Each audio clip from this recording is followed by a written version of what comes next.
ఆంధ్రప్రదేశ్లో వైనాట్ 175 అంటున్నారు వైసీపీ అధినేత సీఎం జగన్. తన సంక్షేమ పథకాలు, తన ఇమేజ్తో మరోసారి అధికారంలోకి రావాలని కలలుగంటున్నారు. కానీ నియోజకవర్గాల మార్పులు చేర్పులతో కొత్తగా వచ్చిన వారికి, పాతవారికి కూడా గెలుస్తామన్న గ్యారంటీ అయితే లేదు. ఒక నియోజకవర్గంలో పనికిరాని అభ్యర్థిని వేరే దగ్గర ఆదరిస్తారా? పైగా కొందరు మంత్రులు, వైసీపీ లీడర్ల మీద అవినీతి ఆరోపణలు కూడా ఉన్నాయి. ఆ విషయం ఇండియా టుడే కాన్క్లేవ్లో జగనే స్వయంగా ఒప్పుకున్నారు. అలాంటప్పుడు జగన్ను చూసి జనం ఓట్లేస్తారా? స్థానిక నాయకుల వ్యక్తిగతాన్ని పట్టించుకోరా? నన్ను చూసి ఓట్లేయండి అంటూ తెలంగాణలో కేసీఆర్ జనాన్ని ఎంత బతిమలాడినా బీఆర్ఎస్ను ఓడించారు. కేసీఆర్ కుటుంబం అహంకారానికి తోడు స్థానిక ఎమ్మెల్యేలు, నేతల మీద అవినీతి ఆరోపణలు కూడా గులాబీ పార్టీ ఓటమికి కారణం. ఇప్పుడు ఆంధ్రప్రదేశ్లోనూ ఇలాంటి పరిస్థితే ఎదురవుతోంది. ప్రభుత్వ సంక్షేమ కార్యక్రమాలను చూసి మీ బిడ్డను గెలిపించండి అంటూ సీఎం జగన్ జనాన్ని రిక్వెస్ట్ చేస్తున్నారు.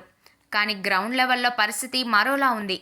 చాలా నియోజకవర్గాల్లో చెల్లని కాసులను తీసుకొచ్చి మరో నియోజకవర్గంలో జనం మీదకు రుద్దే ప్రయత్నం చేశారు జగన్.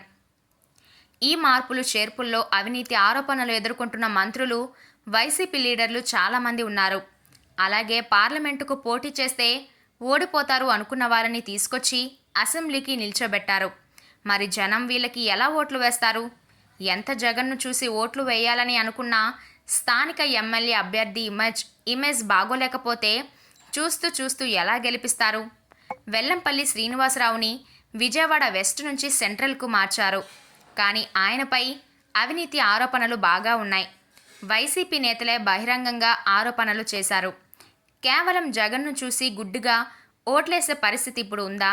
రేపు ప్రతిపక్ష పార్టీలైన టీడీపీ, జనసేనకు ఇవే ఆయా నియోజకవర్గాల్లో అస్త్రాలు కాబోతున్నాయి. ఆరోపణలు ఉన్న వైసీపీ మంత్రులు, లీడర్ల అవినీతి చిట్టాను లెక్కలతో సహా ఆ పార్టీలు బయటపెట్టడానికి సిద్ధమవుతున్నాయి. ఇలాంటి పరిస్థితుల్లో వైనాట్ 175 వైసీపీకి ఎలా సాధ్యం అవుతుంది అన్నది ప్రశ్నగా మారింది.